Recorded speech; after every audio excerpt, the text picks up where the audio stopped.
Hi, this is Dr. Salil Kandwala again from Advanced Urogynecology of Michigan. So let us now review the management of stress urinary incontinence. So as you can see in this slide, let's do an overview of the anatomy. So here you have the patient's lateral profile. The head is here, feet are here, front is here, and the back is here. This is the pubic bone. The bladder is here, which essentially stores the urine. The urethra is the tube that brings the urine outside. Then you have the vagina and the uterus behind it, and the rectum at the back. These are the buttocks. And the main thing, as we mentioned in our initial discussion, is that the urethra in a woman is a straight, short tube to the outside, which is supported by the muscles of the urethra and also the fascia of the pelvis. The bladder is filled up with urine and the urethra stays tightly closed, and this maintains the process of continence, and it's under the control of the nervous system. Stress incontinence, as we had talked about, is mainly because of the backward movement or hypermobility of the urethral bladder junction. So as you can see here, the dotted line is where the bladder and the urethra are at rest. When the patient coughs, there should be minimal movement backwards. However, if the tissues behind the urethra and the bladder have weakened, then it'll allow this junction to fall back, almost funneling it open, resulting in incontinence. So that's the hypermobility incontinence, which is the most common type of stress incontinence. So during your initial visit to us, we had gone over the history and you had filled these forms up. We also did the examination in the lying down position or the standing position, and then you had completed the urinary voiding diaries and also by now have completed the urodynamic testing, or you will be coming for the testing. Finally, we shall look inside the bladder. So here is the monitor. I'm looking here with you looking also, which is done completely under local anesthesia. And just like what I'd mentioned in my initial discussion, please don't worry about this procedure. It is a very straightforward procedure and takes just a few minutes and with minimal, if any, discomfort. So please don't lose your sleep on this procedure. Typically done in women who may have a history of bladder cancer or have a history of smoking with possible blood in the urine. So now let us talk about the different treatment options. So the procedure that you may have heard called the bladder suspension has been around for many, many years, but now we almost never perform it. So you may have heard maybe your aunt or your mother has undergone a bladder suspension. However, today it is rarely performed because now we've moved on to procedures called Sling. And there are different types of Sling procedures. The Sling procedure that I perform is called the single incision Sling procedure. And this is done through a very tiny inside vaginal incision. So you can see that this is the vaginal opening right here. This is the urethra. This is the opening of the vagina right here. And the incision is taken along the front wall of the inside vagina. And it's barely as long as my fingernail, just a centimeter or 1.5 centimeter long. Through this, we place this sling. So let me show you how this sling looks. So this is essentially the material. It is made of a synthetic material called proline, and these two tags attach to the muscles, and it's barely 8 centimeters long and 1.5 centimeter wide. So this is what supports the urethra, and I'll show you how. So remember, with hypermobility, the bladder urethral junction falls back, and that is what causes the urinary leakage. Now, when you have the sling, which is anchored to the inside muscles, the sling supports the urethra like a hammock. So now when the urethra tries to fall back, it is actually supported by this sling, and it supports the urethra and maintains continence. So essentially it provides a backstop for the urethra so there is no urinary incontinence. We have patented a procedure called the Dynamic Interactive Standing Sling Technique, or the DIST.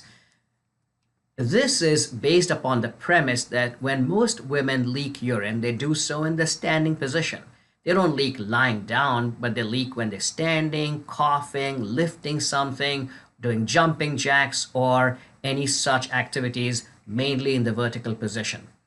So what we've done is we've created a contraption, a special handle called a harness bar and a adjustable stool. So if you look from the side, this is where the patient would be laying with the legs in these foot rests, and this arm bar would essentially help her stand up on this particular platform.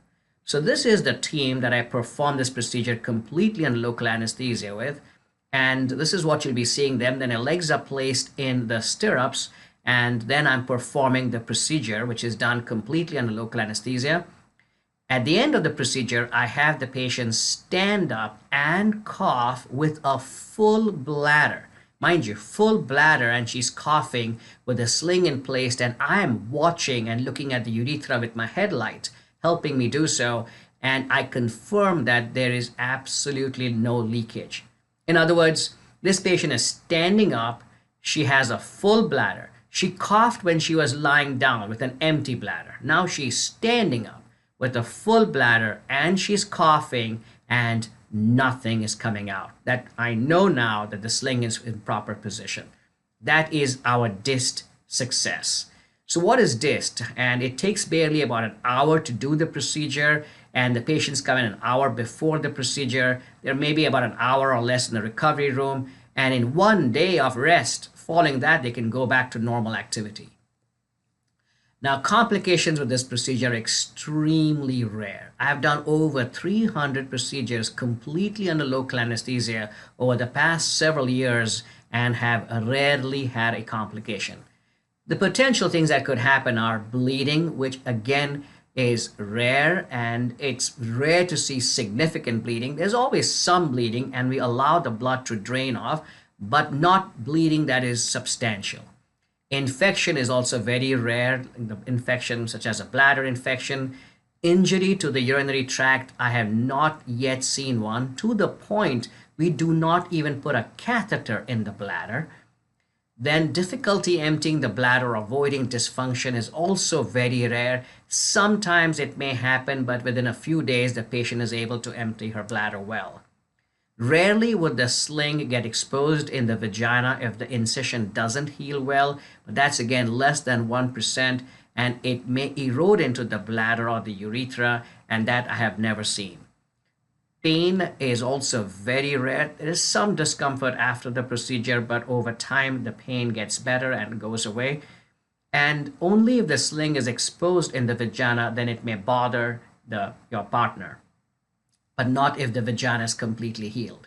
So once the vagina heals, then the sling cannot be seen nor felt in the vagina, neither by you as the patient nor by your partner.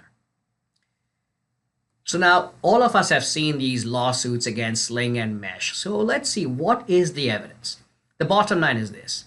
The slings have been around since the 1990s.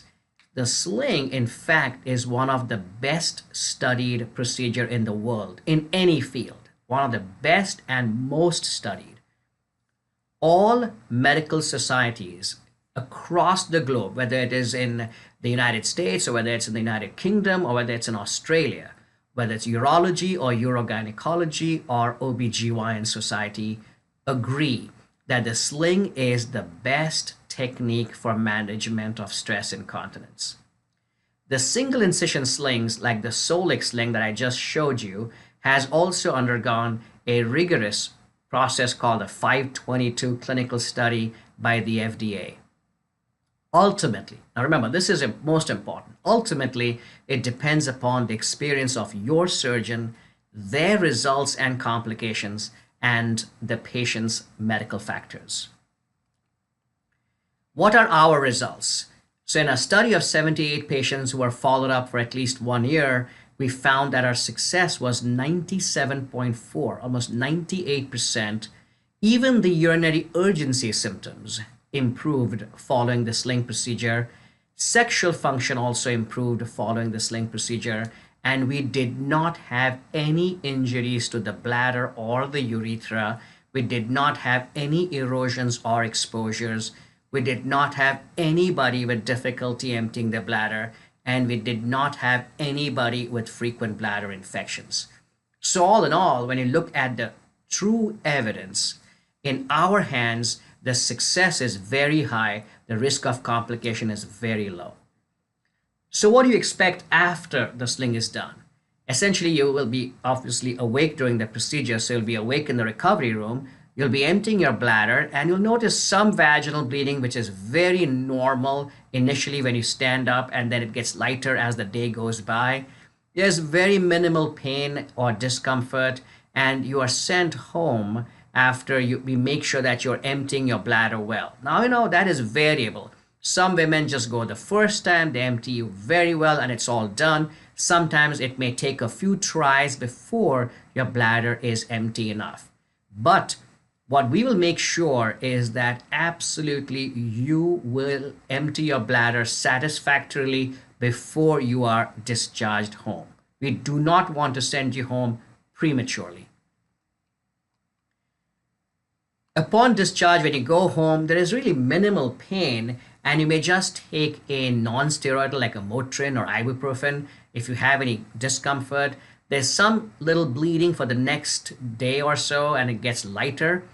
You may notice that initially your urine stream is a little slower now that the sling is in place. And for the first month, please avoid lifting anything heavy and no intercourse. Short of that, you can do almost all activities. In summary, the DIST procedure is highly effective in our hands. It is safe with minimal to no complications.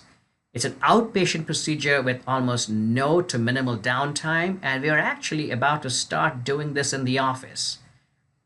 You may resume all your normal activities the very next day. So it's just a small 1.5 centimeter incision in the vagina. I mentioned the risk of complication in a study were as good as 0%. Success is more than 95%.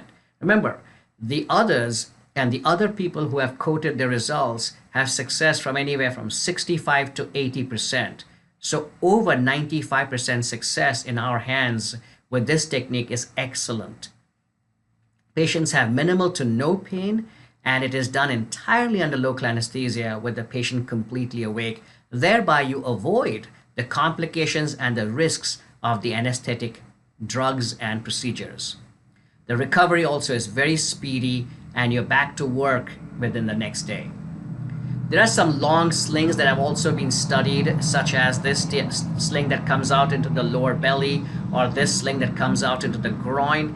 And these are the longer slings that rarely do I have to resort to, only if the short sling does not work.